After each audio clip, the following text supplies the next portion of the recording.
Yes बच्चों, good evening. बच्चों, आज हम लोग पार्ट हमारा शायद 5th है ना, ये इलेक्ट्रिसिटी सीरीज का। ओके, तो आप इलेक्ट्रिसिटी वेब सीरीज का एपिसोड नंबर 5 देख रहे हैं। ओके, तो अभी हम लोग पढ़ेंगे एक नई चीज। कल जहां हमने छोड़ा था वहां से हम शुरू करते हैं। कल हम लोगों ने पढ़ा V is equal to I R. V potential difference है किसी वायर के दो सिरों के बीच में, इस और इस दो एंड्स के बीच में जो पोटेंशियल डिफरेंस है वो क्या है? V। और I क्या है? The amount of electric charges flowing through the wire, वो क्या है? I। याद है बच्चों, हमारा डेफिनेशन ये बनता है कि the potential difference across the two ends of a wire is directly proportional to I। That's Ohm's law. V is proportional to I। Proportional sign हमने कल हटाया था, तो एक नई चीज आ गई थी R। आज हम जो कुछ भी बात करेंगे इस एपिसोड में वो होगी R के बारे में, और R कहलाता है रेजिस्टेंस। क्या कहलाता है बच्चों? Resistance. What is resistance? Resist means रोकना। रेजिस्ट का मतलब क्या होता है? रोकना। The natural tendency of a wire to oppose the flow of electric charges through it is called resistance.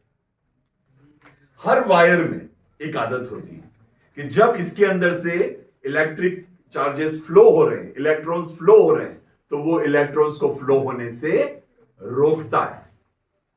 यदि वो बिल्कुल रोक ही देता है, जाने देता ही नहीं है, हम उसको इंसुलेटर कहेंगे। और वो बहुत कम रोकता है, ज्यादा जाने देता है, हम कहेंगे ये गुड कंडक्टर है। जो बहुत ज्यादा जाने देता है उसको कहेंगे बेस्ट कंडक्टर है। क्या बात समझ में आ रही है आपको? तो what is resistance? The natural tendency of a metallic wire to oppose the flow of electric charges through it is called its resistance.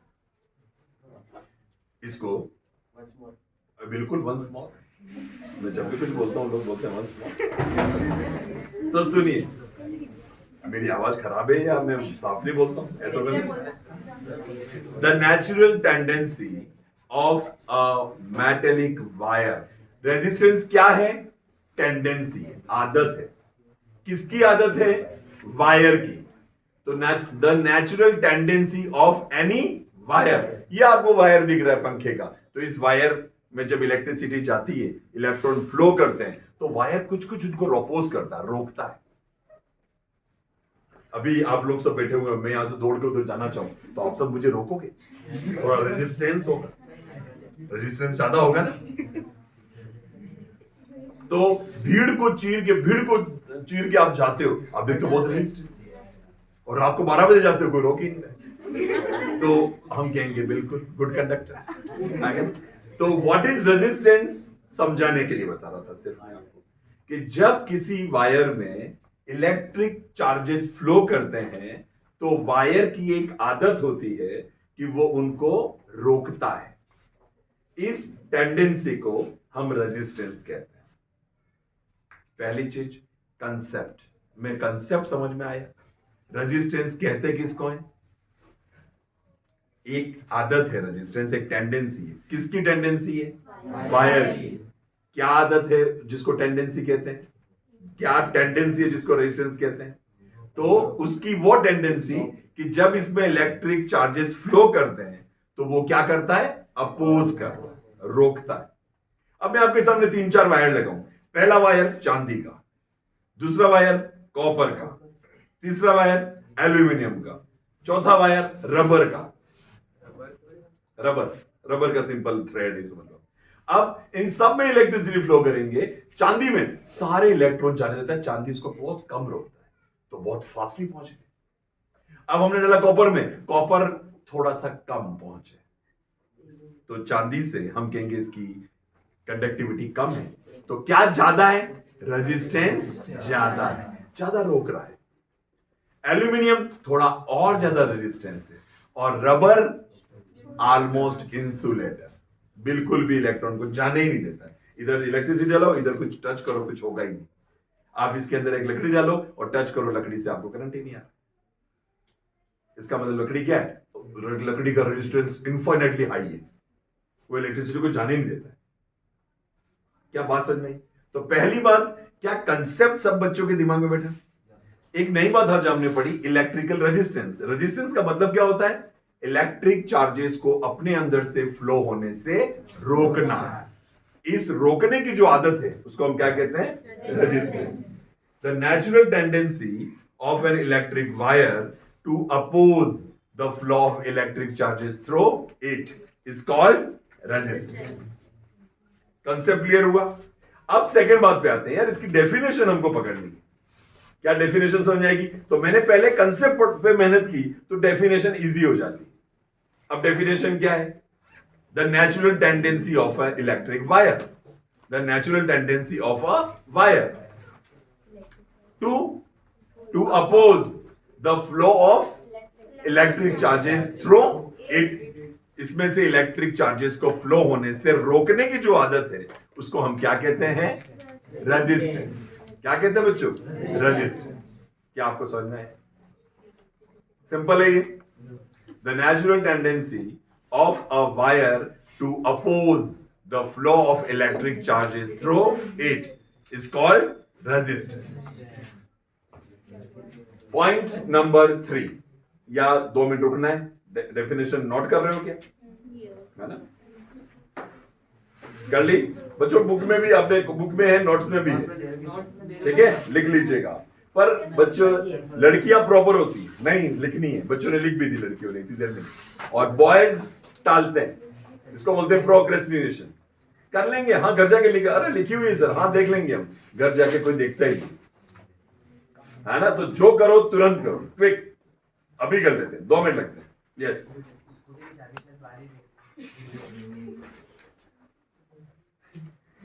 हाँ इसको पॉज कर देते। यस, तो रेजिस्टेंस, पहला रेजिस्टेंस का कंसेप्ट क्या होता है? वायर में से जब इलेक्ट्रिक चार्जेस फ्लो होते हैं तो उनको रोकता है, इसको हम रेजिस्टेंस कहते हैं। दूसरा इसकी डेफिनेशन जो आपको समझ में आ गई, क्लियर? अब तीसरी बात, इसको कैसे रिप्रेजेंट करते हैं? तो रेजिस्टेंस का सिंबल आपने पहले ही देख लिया, क्या होता है? R is the symbol of resistance. R का फॉर्मूला क्या होता है? आर का फॉर्मूला यू बनाए तो होता है V upon I. V upon I से इसकी ऐसा यूनिट क्या निकलेगी? V है वोल्ट और I से एम्पियर, वोल्ट पर एम्पियर। प्यारे बच्चों, वोल्ट पर एम्पियर को ही हम नया नाम देते हैं और वो कहलाता है ओम। ओम्स लॉ से ही रेजिस्टेंस की, ओम्स लॉ से रेजिस्टेंस आया था, V इज इक्वल टू आई, और हमने V इक्वल टू किया आर के, आर नया बना, तो इसके यूनिट को हमने कहा ओम। ओम को रिप्रेजेंट कैसे करते हैं? ओम को रिप्रेजेंट करते हैं ऐसे, ग्रीक लेटर ओमेगा, ऐसे हम रिप्रेजेंट करते हैं ओम। क्या समझ में आया आपको? ये क्या नई बात बताई?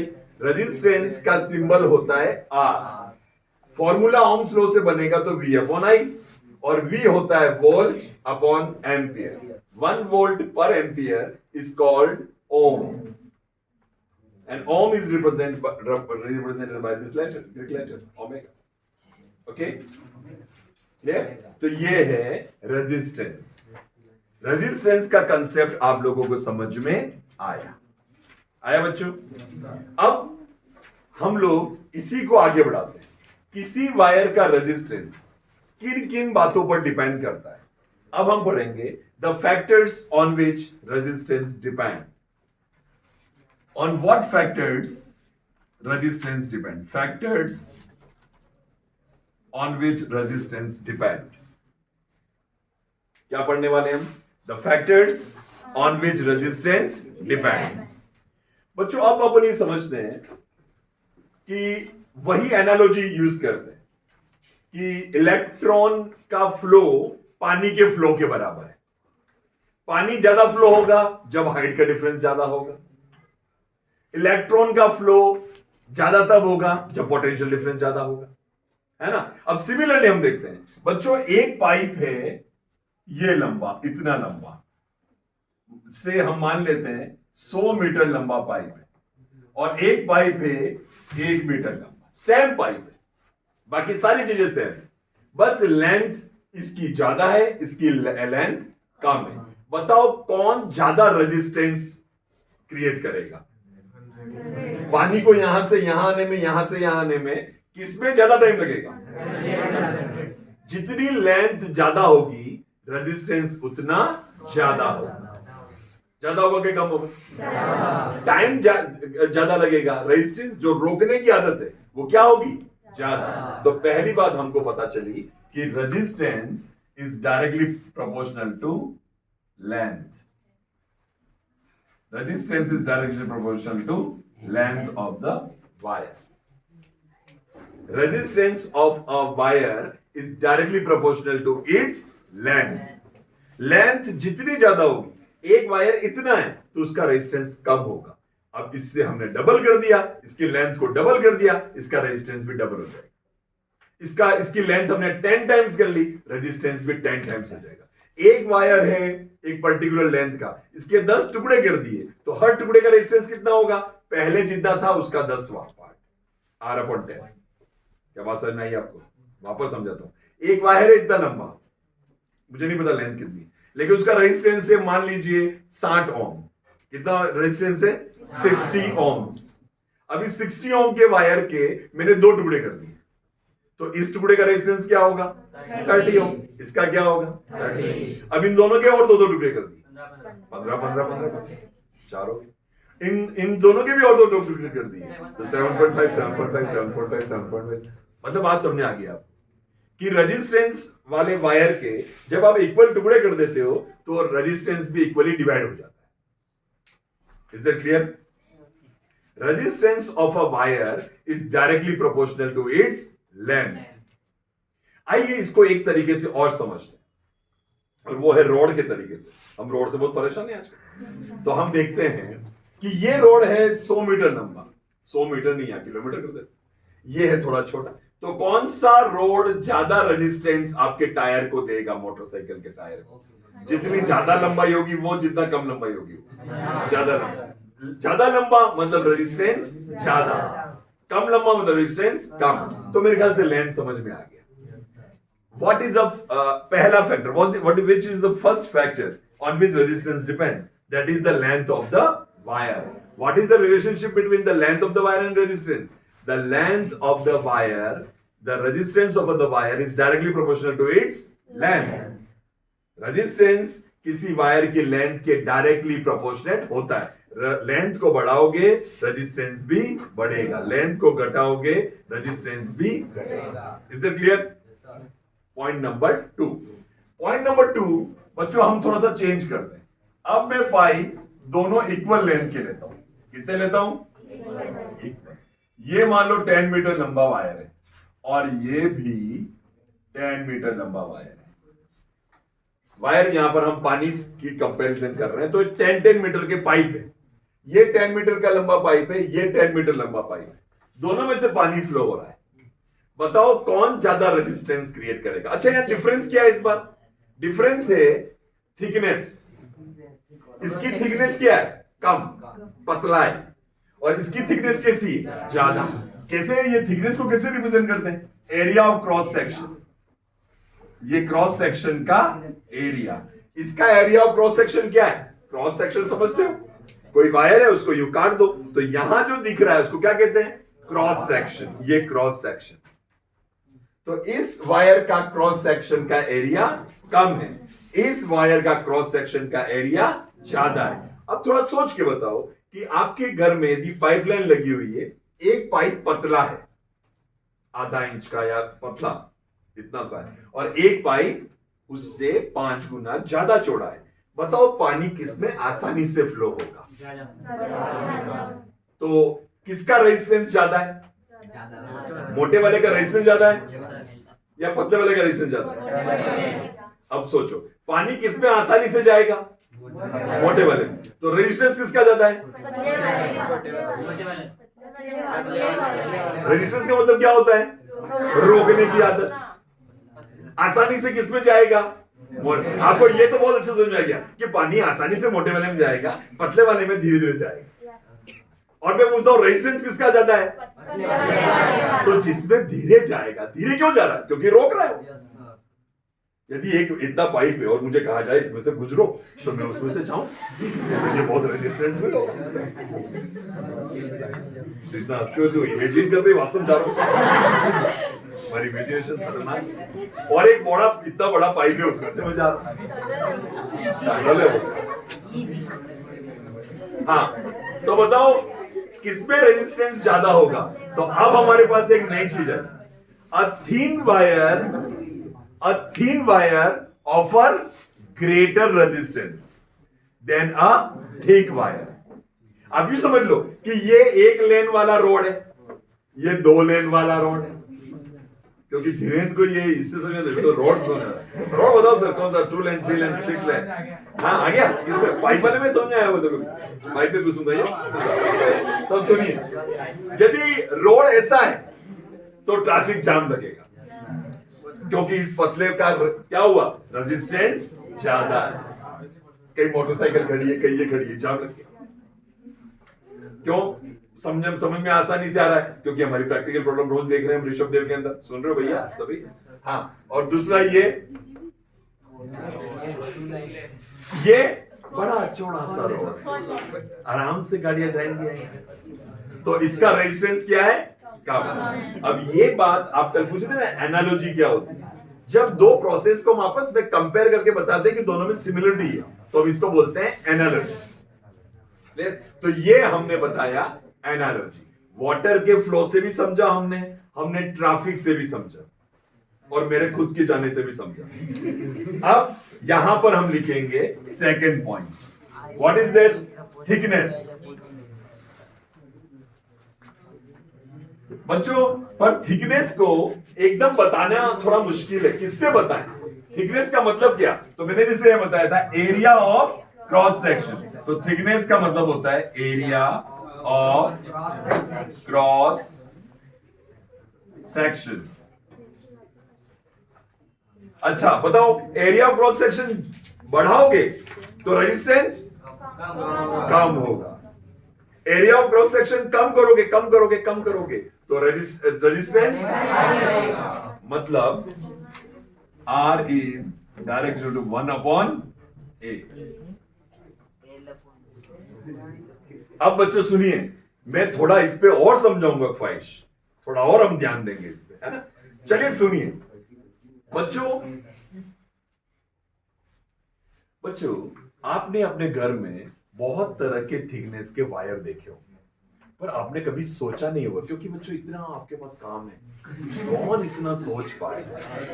अब आप लोग अपने घर पे देखते हो कि कोई बड़ी मशीन का वायर देखते हो, आप देखते हो कॉपर का इतना मोटा का मोटा वायर, और आज आप बेहतर जाके करना घर पे मम्मी के मोबाइल के चार्जर का जो वायर आता है ना, उस चार्जर को लेना और उसको छील देना है।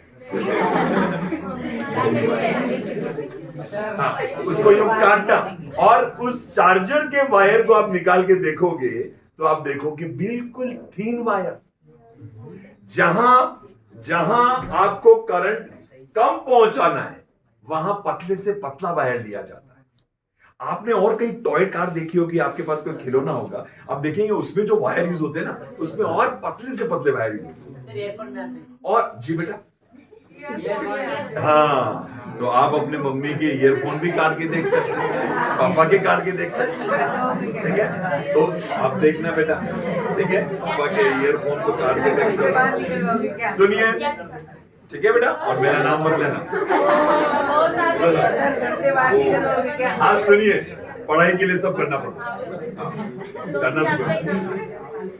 चलिए, क्या लर्निंग आउटकम है? हाँ जी, आप कुछ कह रहे हैं? बोल दो। हाँ सुनिए, तो क्या लर्निंग आउटकम है हमारा कि जितना वायर पतला होगा उसका रेजिस्टेंस उतना ज्यादा होगा। कहते हैं ना, मोटे से डरना नहीं, पतले से लड़ना नहीं, पतला खतरनाक होता है। तो जितना वायर पतला होगा उसका रेजिस्टेंस उतना ज्यादा होगा। आप लोग मेरी तो देख रहे हो, लेकिन मेरे से डरना बनता है।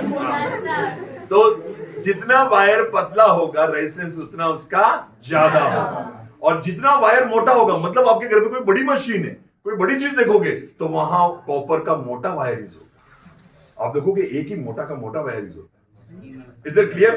तो हमारा कंसेप्ट क्लियर हो गया, हमने प्रैक्टिकली देख भी लिया कि एरिया ऑफ क्रॉस सेक्शन जितना ज्यादा होगा रेजिस्टेंस उतना कम होगा। अब बच्चों यहां पर पॉइंट नंबर 3 और पॉइंट नंबर 4, तो बच्चों 4 फैक्टर्स हैं जिस पे रेजिस्टेंस डिपेंड करता है। क्लियर? अभी तक मैंने कितने बच्चों बताए? 2 बताए। क्या समझ में आया लेंथ से? Resistance of a wire is directly proportional to length. Length double कर दो, रेजिस्टेंस डबल। लंबे वायर का रेजिस्टेंस ज्यादा होता है, छोटे वायर का रेजिस्टेंस कम होता है। थिकनेस से क्या समझ में आया? Area of cross section is inversely proportional to its resistance. Area of cross section double कर दो, रेजिस्टेंस आधा हो जाएगा। एरिया ऑफ क्रॉस सेक्शन 10 गुना कर दो, रेजिस्टेंस 10 गुना कम हो जाएगा। एरिया ऑफ क्रॉस सेक्शन कम करने पर रेजिस्टेंस बढ़ेगा। ठीक है? मतलब एक मोटे वायर का रेजिस्टेंस कम होता है, एक पतले वायर का रेजिस्टेंस ज्यादा होता है। इसीलिए जो बहुत कम करंट वाला, जैसे आपके ईयरफोन है, आपका मोबाइल का चार्जर है और कोई, उसमें बहुत पतले वायर यूज होते हैं क्योंकि रेजिस्टेंस उसका ज्यादा चाहिए। बच्चों अब हम बात करेंगे पॉइंट नंबर 3 को। पॉइंट नंबर 3 से पढ़ने से पहले हम इन दोनों को मिला भी लेते हैं साथ ही साथ। आर इधर, ये तो यहां पर आ गया R is direct to L upon A. और पहले जैसे हमने किया था, प्रोपोर्शनेट साइन जब हम हटाएंगे तो एक नई चीज आ जाएगी, R is equal to rho L upon A. नए बात आ गई रो। रो कैसे? रो कैसे? RHO, रो। इसका प्रोनाउंसिएशन आप देखें क्या होगा, स्पेलिंग है रो, RHO।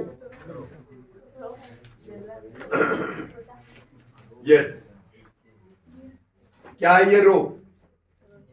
इसको हम एक नई चीज बोलते हैं, दैट इज रेजिस्टिविटी। क्या बोलते हैं बच्चों? Resistivity. What is the difference in resistivity and resistance? एक अच्छा सा एक टॉपिक है, अच्छा सा क्वेश्चन है, बनता है, हमेशा आता है।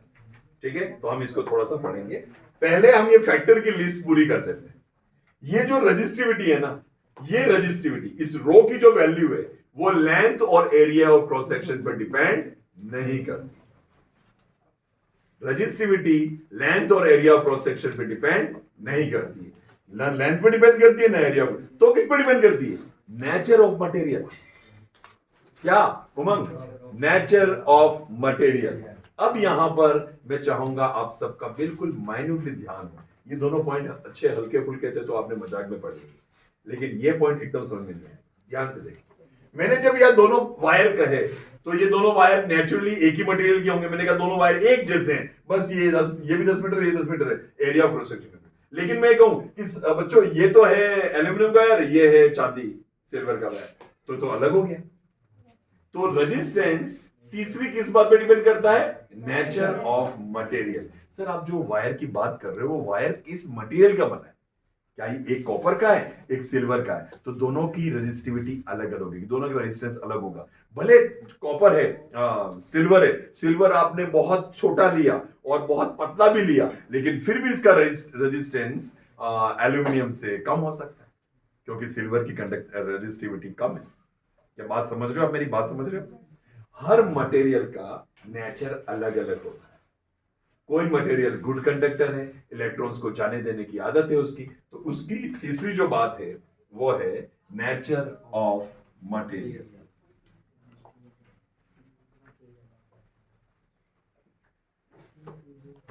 और चौथी बात एक और होती है जो ओम्स लॉ में आई हुई है। Very good. क्या है वो? टेम्परेचर। टेम्परेचर पर भी डिपेंड करता है, इसीलिए हमने वहां कहा था कि टेम्परेचर सेम होना चाहिए, provided the temperature remain same. बताया था ना बच्चों? चलिए समरी करते हैं प्रांजल, कंक्लूड करते हैं। क्या कंक्लूजन है? Resistance of a wire depends on four parameters. First, length of the wire. Second, area of cross section of the wire. Third, nature of the material of the wire. Wire बना किसका है? Wire लोहे का बना है क्या? Wire aluminium का बना है क्या? तो नेचर ऑफ द मटेरियल कौन सा पॉइंट है? तीसरा. और चौथा, वायर का टेम्परेचर कितना है. तो resistance of a wire depends on four parameters. Is it clear? What are the four parameters? Length, area of cross section, nature of material and temperature.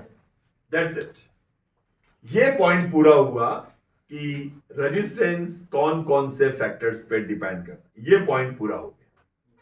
क्या इनमें से किसी को कुछ पूछना? अब क्या पॉइंट बचा वो भी मैं आपको फटाफट बताता हूं. जो बचा है वो है रो. सर रो समझ में नहीं आया हमको. ये क्या चीज हुई?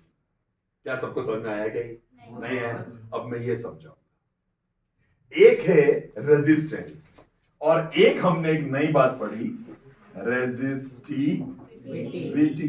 और रेजिस्टिविटी को बोलते हैं रो. इन दोनों में क्या डिफरेंस है? आइए हम समझते हैं. बच्चों इनको मिटा लूं क्या? ये फॉर्मूला याद है आपको? क्योंकि मैं मिटाने के बाद भूल जाऊंगा. पता है? R is equal to rho L upon A. मिटा दूं अब?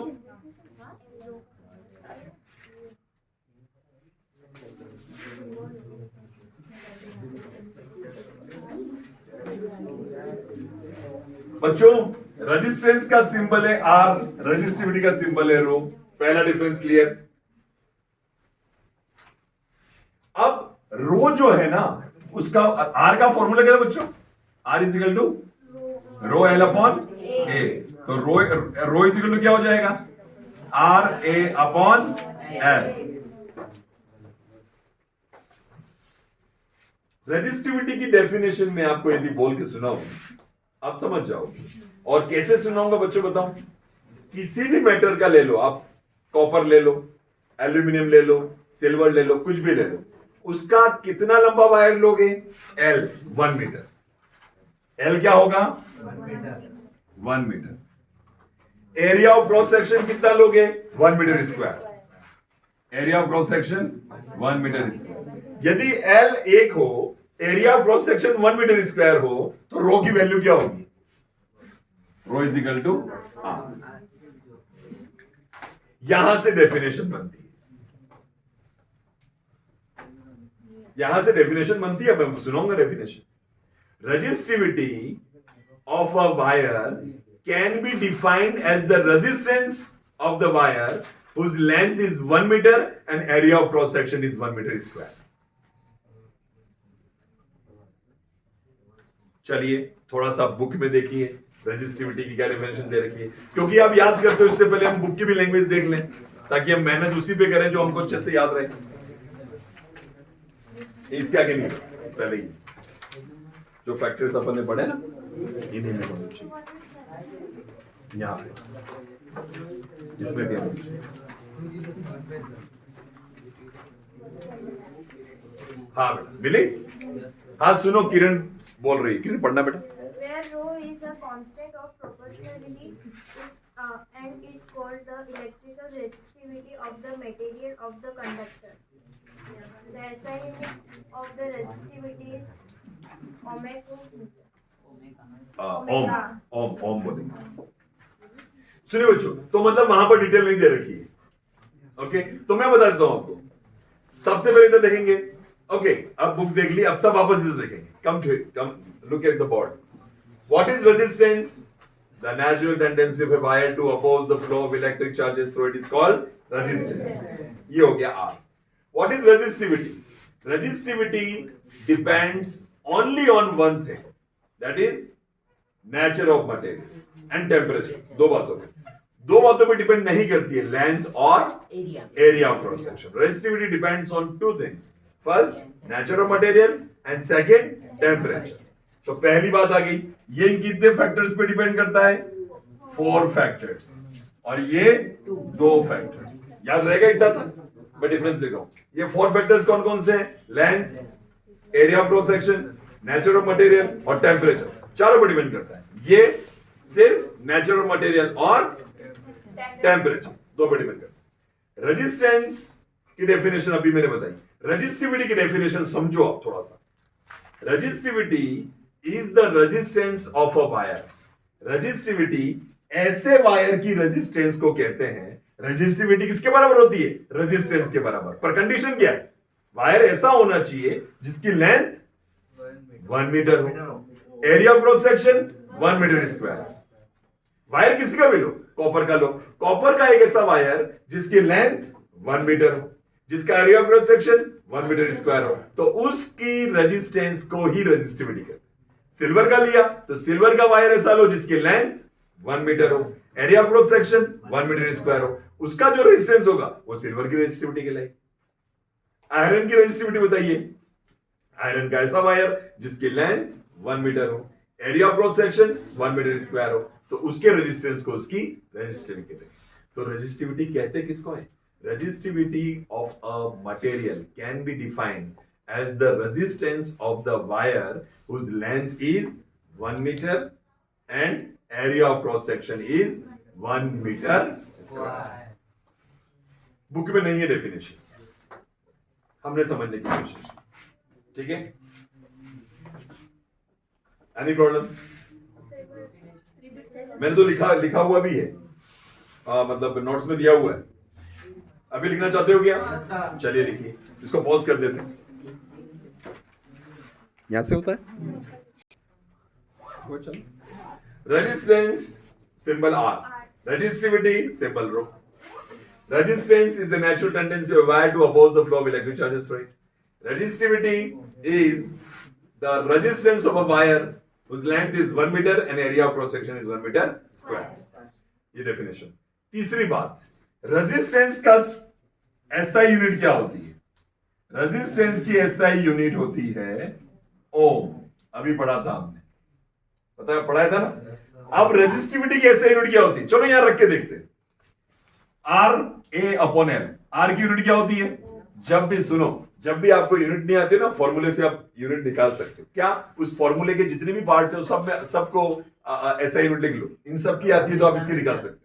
आर की यूनिट क्या होती है? ओम। ए की क्या होती है? Area, metre square. एरिया की यूनिट क्या होती है? Metre square. और लेंथ की मीटर, मीटर से मीटर। तो रेजिस्टिविटी की यूनिट होती है ohm multiply by ohm metre. These are the basic differences between resistivity and resistance. Resistivity symbol R, resistivity symbol rho, resistance symbol R. Resistance vary according to wire, length to length, area of cross section. चार बातों पर depend करता है resistance. Resistivity सिर्फ दो बातों पर depend करती है, कितनी भी लेंथ हो, क्योंकि इसके लिए डेफिनेशन में लेंथ फिक्स है, 1 मीटर की होती है, area of cross section fix है, 1 मीटर स्क्वायर का ही होता है। तो ये लेंथ और एरिया पर डिपेंड नहीं करती, सिर्फ नेचर ऑफ मटेरियल और टेम्परेचर पर डिपेंड करती है। These are the 4 difference between resistivity and resistance. Resistivity के दो फैक्टर क्या है? दो बता, अभी बताए। Nature of material, resistivity depends on nature of material and temperature. मतलब इसके जो चार है ना, उसके जो लेटर ऑन दो हैं वो इसके भी काम आए, लेंथ और एरिया को छोड़कर, एरिया ऑफ क्रॉस सेक्शन को छोड़कर। प्यारे बच्चों, अब मैं आपको थोड़ा सा बुक की तरफ ले जाना चाहता हूं। सभी आप यहां देख पाएंगे, यहां आपको एक एक्टिविटी दिखा रखी है। ये एक्टिविटी 13.12.3 एक्टिविटी 12.3 आप सबको दिखाई दे रही होगी, यहां दिखाई दे रही है बच्चों? इस 12.3 में आप देखिए कि एक सर्किट बना रखा है और बीच में ये अलग अलग तरह के वायर लगाने की वो ऐसा एक अरेंजमेंट कर रखा है कि यहां पर इसके बीच में कभी हम पतला वायर लगा सकते हैं, कभी हम यूं लंबा वायर लगा सकते हैं, कभी थिक, कभी थिन, कभी शॉर्ट, कभी लॉन्ग। तो हम चारों बारे से अलग अलग करके देखेंगे उससे करंट में क्या इफेक्ट पड़ रहा है। तो हम देखेंगे कि लेंथ डबल करने से आर डबल हो गया, तो आई जो है वो आधी रह जाती, क्योंकि आई का फॉर्मूला होता है V अपॉन आर। जब आपने लेंथ को डबल कर दिया, लेंथ डबल करने से आर क्या हो गया, डबल। लेंथ को डबल करने से आर भी क्या हो जाते हैं, डबल। और आर डबल हो गया तो आई की वैल्यू क्या हो जाएगी, V अपॉन 2R। तो पहले से वो हाफ हो गए 1/2। तो जी वापस एक्सप्लेन करते हैं, सुनो। एक वायर है इतना, बताओ इसमें कितनी करंट फ्लो होगी, तो I is equal to V upon R, जो इसका R है। अब इस वायर को हमने क्या कर दिया, डबल। बताओ इसमें I की वैल्यू कितनी होगी, I की V तो उतना का उतना ही है। अब R क्या हो गया, 2R हो गया, तो R इसका डबल हो गया, तो ये लिख दिया 2R। तो V अपॉन R क्या था, I, तो ये हो गया I अपॉन 2। मतलब कि यदि इसके अंदर 5 एम्पीयर की करंट फ्लो हो रही थी, इसमें 2.5 की फ्लो, इसमें 10 एम्पीयर की फ्लो हो रही थी, इसके अंदर 5। मतलब ये एक्टिविटी है बच्चों, इसको आप थोड़ा सा घर जाके पढ़ोगे ना, मुझे पता है बच्चों आप नहीं पढ़ते, मुझे बहुत दुख के साथ कहना पड़ता है, मैं इतनी मेहनत करके यहाँ समझाने की कोशिश करता हूँ। यदि आप साथ साथ में एक्टिविटी भी पढ़ो, ये मैं एक्टिविटी इसलिए बता रहा हूँ आपको, ये सारी यहां पर क्या दे रखी बच्चों, हर तरह की रजिस्टिविटी दे रखी है। देखो बच्चों अलग अलग मटेरियल दे रखे। रजिस्टिविटी किस पर डिपेंड करती है, दो बातों पर। पहले बात नेचर ऑफ मटेरियल, इसीलिए सबका नाम ले रखा है, कौन कौन से नेचर ऑफ मटेरियल है, अलग अलग दे रखे, कहीं सिल्वर, कहीं ब्रॉन्ज, कहीं क्या, कहीं दे रखे। अच्छा, दूसरी किस बात पर डिपेंड करती है, तो बच्चों ऊपर ही ऊपर ध्यान देखो, रजिस्टिविटी का एक पर्टिकुलर टेम्परेचर दे रखा है 20 डिग्री सेल्सियस, और उसी पे सबको कंपेयर किया है। समझ में आया, एक 20 डिग्री, एक 25 डिग्री, ऐसा अलग अलग नहीं, सबकी रजिस्टिविटी निकाली है 20 डिग्री सेल्सियस पे, और उसको कंपेयर किया है। जिसकी रजिस्टिविटी बहुत ज्यादा है वो इंसुलेटर है, लिखे होंगे इंसुलेटर, उसकी रजिस्टिविटी 10 टू पावर पॉजिटिव होगी। जिसकी रजिस्टिविटी बहुत कम है वो कंडक्टर है, उनकी रजिस्टिविटी 10 टू पावर माइनस होगी, -8, -6 ऐसी होगी। तो इसका मतलब वो क्या है, गुड कंडक्टर। और बीच में आपको और दे रखे हैं, उनको हम बोलते हैं एलॉयज, जिनकी रजिस्टिविटी इंसुलेटर से तो कम होती है लेकिन कंडक्टर से ज्यादा होती है, तो उनको बोलते हैं रेजिस्टर्स। अब एक नई बात और बताता हूं, इसी के साथ आज हम अपना फिनिश करेंगे। What are resistors? ऐसा वायर जो हम किसी सर्किट को बनाते थे, तो किसी सर्किट को बनाते समय हम क्या करते थे बच्चों, हमने ये बनाया और इसको वायर से जोड़ा। हम जब अच्छा कंडक्टर वायर होता तो हम ऐसे वायर बना देते, मतलब प्लेन सपाट, गाड़ी फटाफट दौड़ेगी, कंडक्टर वायर। लेकिन यदि कोई ऐसा वायर है जिसका रेजिस्टेंस ज्यादा है, यदि इंसुलेटर है तो करंट को जाने नहीं देगा। लेकिन ऐसा है जो करंट को जाने तो दे रहा है लेकिन रोक बहुत रहा है, उसको बोलते हैं हम रेजिस्टर। उस वायर को क्या बोलते हैं, resistor. Resistor is the wire which have high resistance, जिसका रेजिस्टेंस हाई होता है। तो उसका सिंबल होता है बच्चों ये, दौड़ाओ गाड़ी तेज, गाड़ी तेज दौड़ाओ। तो ये क्या है, ये है रजिस्टर। अब आप देखोगे आगे आपकी इस किताब में बहुत जगह इसका यूज हुआ है, सभी जगह ये यूज हुआ है। और है रजिस्टर्स का यूज, ये रजिस्टर है। रजिस्टर किसको कहते हैं, जिसका रेजिस्टेंस ज्यादा हो।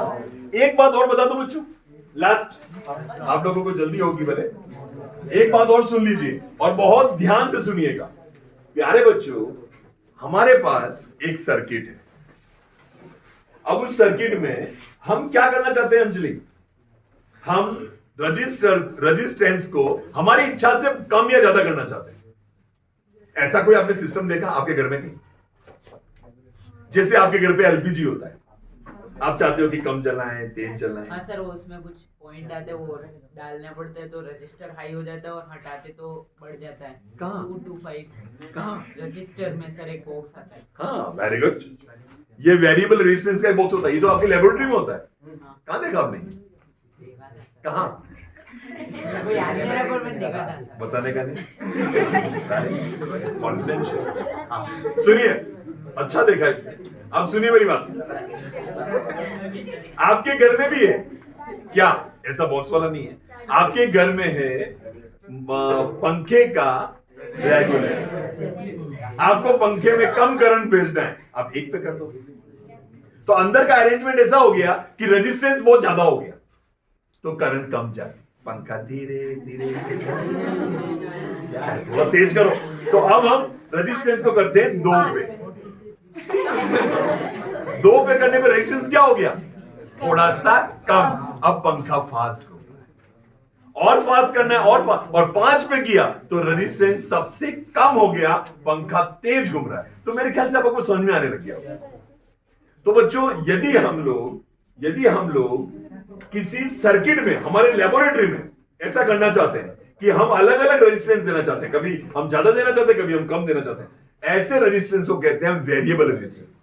यदि हम ऐसा सिंबल लिखेंगे, इसका मतलब तो फिक्स है, इसको हम ना तो कम कर सकते हैं ना तो बढ़ा सकते हैं, ये रेजिस्टेंस फिक्स है।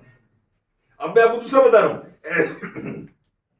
ऐसा रेजिस्टेंस जिसको हम चेंज कर सके, उसका सिंबल क्या होता है? बच्चों, आपकी टेबल में दे रखा था पर आपने पूछा ही नहीं, मैं बताता हूं। बच्चों, ऐसा होता है, ऐसे और फिर ऐसे तीर का निशान दे रखा है सर। इसका मतलब क्या हुआ बच्चों? इसको हम कम या ज्यादा कर सकते हैं। ये दे रखा है सर निशान एक, और एक तो ये, या फिर इसी का दूसरा तरीका भी बताने का। दूसरा तरीका यूं है, रेजिस्टेंस मतलब समझो, रेजिस्टेंस इतना है, लेकिन हम यहां पर एक वायर ला रहे हैं और यहां से ले जा रहे हैं, इससे हम कनेक्शन नहीं करेंगे। अब यदि हमने यहां लाए तो इतने में से जाके करंट चली गई, तो रेजिस्टेंस कम हुआ। अब हम इसको खिसकाते यहां ले आए तो ज्यादा इसमें जाना पड़ा, रेजिस्टेंस बढ़ गया। ऐसे रेजिस्टेंस को हम क्या बोलते हैं? Variable resistance. प्यारे बच्चों, उस समय समझा था ना, समझ में नहीं आता, ठीक है? तो अब आपको समझ में आया होगा कि इसका मतलब क्या है, फिक्स। यदि मैं बोलूंगा इसका रेजिस्टेंस है 10 ओम, तो ये 10 ओम ही है। अब इसका हम 2 भी रख सकते हैं, 5 भी कर सकते हैं, 10 भी कर सकते हैं। इसको हम बोलते हैं वेरिएबल रेजिस्टेंस। क्या बोलते हैं? Variable resistance, which can vary. We can change the value of resistance, that is variable resistance. Any problem? एक बात और आपको याद नहीं है लेकिन मुझे याद है।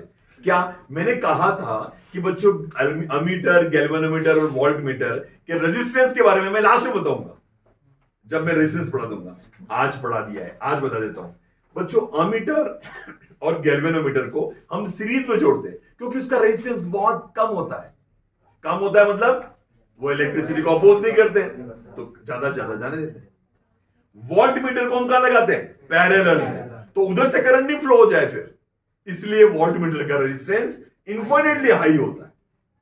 तो what is the difference between ammeter, voltmeter, galvanometer versus voltmeter? तो अमीटर, गैल्वेनोमीटर को हम सीरीज में लगाते हैं, वोल्टमीटर को हम पैरेलल में लगाते हैं। अमीटर, गैल्वेनोमीटर का रेजिस्टेंस ऑलमोस्ट नेग्लिजिबल होता है, नेग्लिजिबली लो होता है, और वोल्टमीटर का रेजिस्टेंस इन्फिनिटली हाई होता है। ये डिफरेंस है। तो प्यारे बच्चों, मेरे ख्याल से आपको समझ में आ गया होगा। आज के लिए काफी है इतना।